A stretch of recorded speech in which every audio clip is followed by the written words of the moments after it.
کے اندر ایک ایسا فتنہ فسادی کھڑا ہو گیا کہ جس نے پاکستان کے لیے کوئی موقع ایسا ہاتھ سے جانے نہیں دیا کہ جس سے پاکستان کو نقصان پہنچ سکے اور اس نے اس کام کو کیا نہ ہو۔ آپ یہ دیکھیں کہ پاکستان کی معیشت جس طرح ڈوب رہی تھی اور ڈبو دی گئی، آج اگر پاکستان کے وہ ناراض دوست ممالک جو پاکستان کے اندر پھر سے بھاری انویسٹمنٹ کر کے پاکستان کی معیشت کو پھر سے سنبھالا دینے کی ضرورت محسوس کرتے ہوئے خواہش کا اظہار کر رہے ہیں، آج دیکھیں کہ یہ فتنہ پھر 2014 والی پوزیشن میں آ گیا۔ آپ دیکھیں چائنا سمیت عرب ممالک اور دیگر دوست ممالک آج پاکستان کے لیے کیا ہمدردی رکھتے ہیں اور اس کے لیے عملاً کیا کرنے جا رہے ہیں، یہ جانتے ہوئے یہ بندہ کہہ رہا ہے کہ مارشل لا لگ جائے ملک کے اندر، مجھے کیا۔ یہ پہلی بات نہیں، پہلی دفعہ اس نے ایسی بات نہیں کی۔ اس نے سول نافرمانی کی بات کی، اس نے پاکستان کے اندر صدارتی نظام کے لیے کوششیں کیں۔ اس شخص نے حکومت میں ہوتے ہوئے امریکہ میں بیٹھ کر یہ بات کی کہ ہم نے القاعدہ کو ٹریننگ دی۔ اس نے ایران میں بیٹھ کر پاک سرزمین کو ان کے خلاف استعمال ہونے کا اعتراف کیا۔ اس شخص نے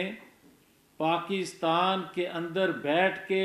چیف ایگزیکٹو ہوتے ہوئے اسمبلی میں کھڑا ہو کر اس نے کہا کہ ڈاکٹر عافیہ سمیت سینکڑوں لوگوں کو، پاکستانیوں کو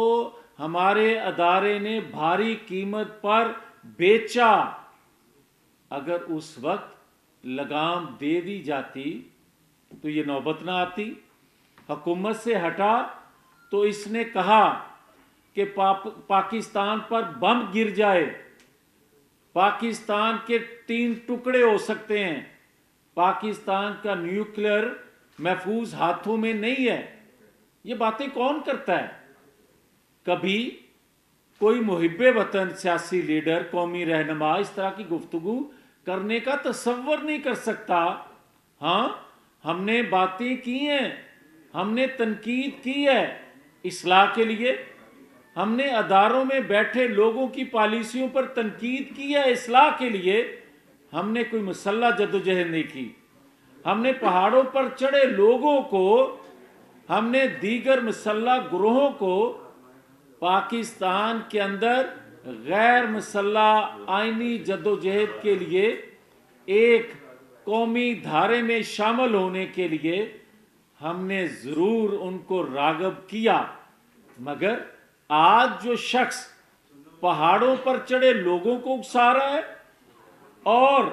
پاکستان کے اندر ایک مسلح لوگوں کو منظم کرنے کے لیے جو کوششیں کر رہا ہے، یہ محب وطن لوگوں کا کام نہیں ہے۔ اور آج جو اعتراف کیا جا رہا ہے اداروں کی جانب سے کہ ہم سے غلطیاں ہوئیں، بڑی اچھی بات ہے۔ خدا کرے جو کہا گیا کہ اگلے 15-20 سال کی اداروں کی قیادت جو ہے وہ بھی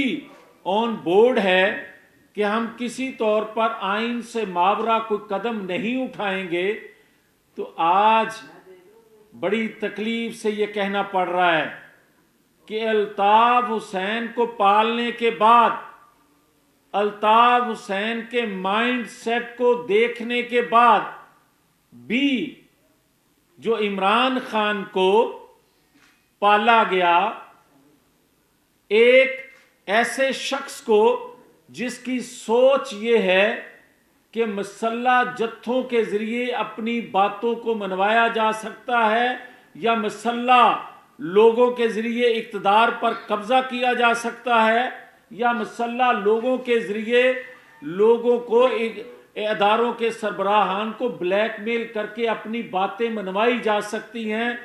تو یہ آج بھی جو کوچنگ ہو رہی ہے اکا دکا لوگوں کی جانب سے، یہ بات ذہن میں آنی چاہیے کہ یہ ریاست سے کھیل رہا ہے۔ اور اگر الطاف حسین کا تو میں اس لیے ذکر کرتا ہوں کہ اس کو پالنے والوں کو علم نہیں تھا کہ وہ ووٹ کے ذریعے اقتدار تک پہنچنا چاہتا ہے یا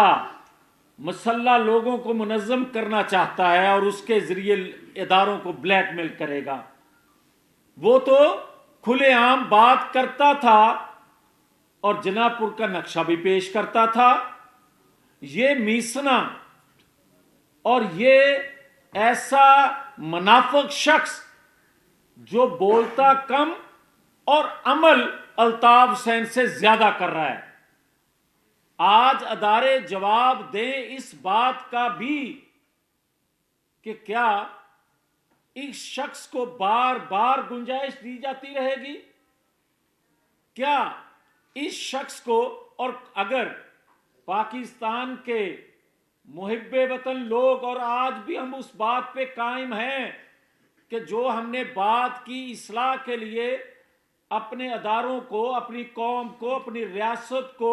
محفوظ کرنے کے لیے اسے ڈان لیکس بنا دیا گیا، اس پر ہمیں جن چیزوں کا غداری کے القاب سے لے کر دیگر انڈین نواز تک کہہ دیا گیا، تو آج تو انڈیا کے لوگ یہ کہہ رہے ہیں کہ جناب اس کو اتنا پیسہ دو کہ پیسے کی کمزوری کی وجہ سے وہ جو کام کر رہا ہے وہ کہیں مدھم نہ پڑ جائے یا ناکام نہ ہو جائے۔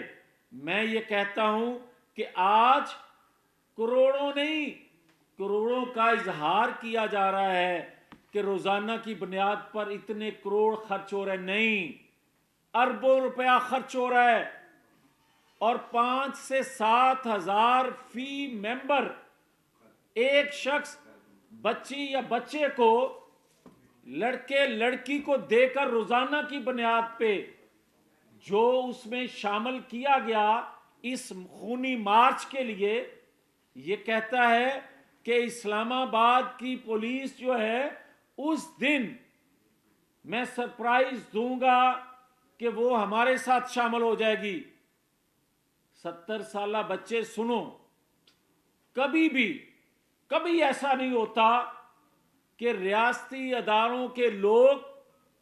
کسی کے ایجنڈے پر کام کریں ریاست کو چھوڑ کے۔ ہوتا یہ ہے کہ جن کو آپ 5 سے 7 ہزار روپیہ دے کر لے کر جا رہے ہو،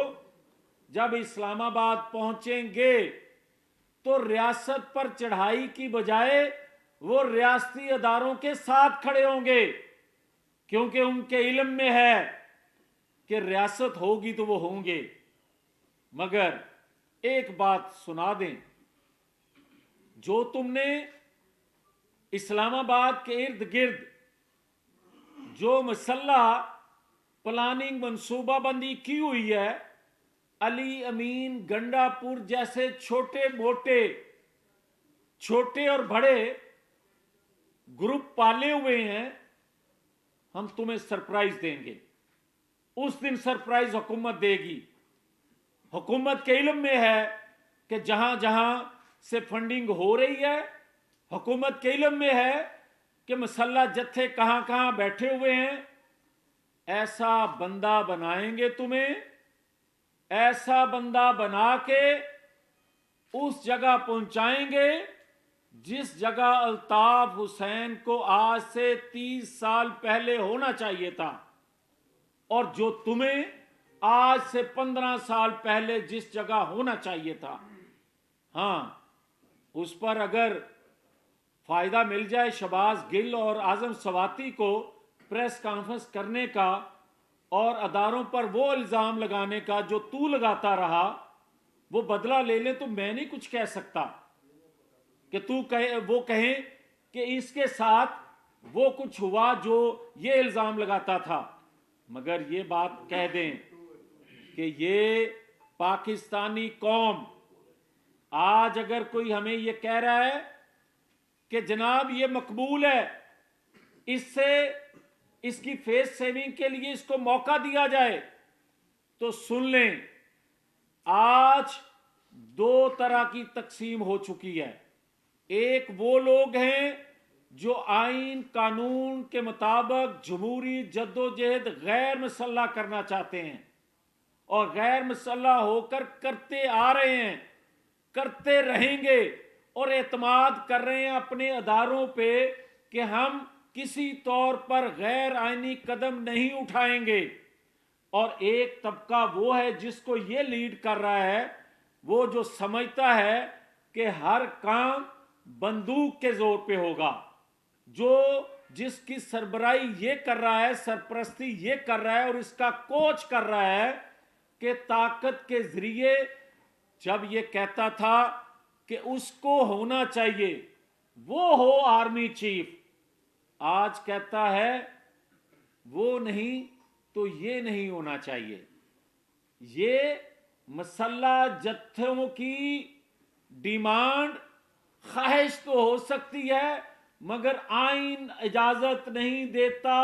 یہ خوددار قوم کا، ایک بہادر قوم کا پاکستان ہے، کسی طور پر بھی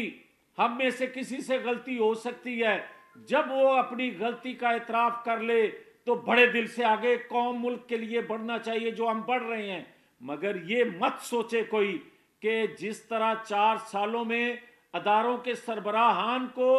یہ بلیک میل کر کے اپنی مقاصد پورے کرتا آیا، اپنی باتیں منواتا رہا، آج بھی یہ مسلح لوگوں کے ذریعے بلیک میل کر سکے گا؟ بالکل ایسا نہیں ہونے دیں گے۔ کوئی ایسے جتھوں کے لیے فیس سیونگ اس لیے نہیں دیں گے، کوئی بات چیت اس لیے نہیں کریں گے کہ آج اگر اس مسلح جتھے سے بات کر لی گئی تو یہ آپ دروازہ کھول دیں گے آئندہ مسلح جتھوں کے لیے کہ آئندہ کوئی بھی مسلح لوگ آیا کریں گے اور وہ بھی یہی کہا کریں گے کہ ریاست بات کرے۔ ریاست قانون میں رہتے ہوئے آئین کی پاسداری کرنے والے لوگوں سے بات چیت کرتی ہے، مگر ریاست کبھی بھی مسلح بندوق کے زور پہ بلیک میل ہو کر مذاکرات نہیں کیا کرتی اور نہ کریں گے۔ اس لیے آخر میں یہ گزارش کرنا چاہتا ہوں کہ کسی طور پر بھی یہ کہتا ہے چور، یہ کہتا ہے ڈاکو، چور کہتا ہے چھوٹے چوروں کو پکڑ لیا جاتا ہے، بڑے اربوں خربوں کھانے والوں کو چھوڑ دیا جاتا ہے۔ تو بھائی صاحب کروڑوں کی چوری تیری پکڑی گئی نا، ثابت ہو گیا نا، ابھی تک تمہیں کسی نے پکڑا تو نہیں؟ جو 50 ارب کی چوری تیری پکڑی جا چکی ہے اور ثبوت کے ساتھ بڑی چوری پہ تمہیں پکڑنے جا رہے ہیں، اور بندہ بنا کے اس جگہ رکھیں گے جو تم الزام اداروں پہ اعظم سواتی اور شہباز گل کے حوالے سے لگاتے رہے، ان کو بھی فیس سیونگ چاہیے وہی بات کرنے کی۔ بہت شکریہ۔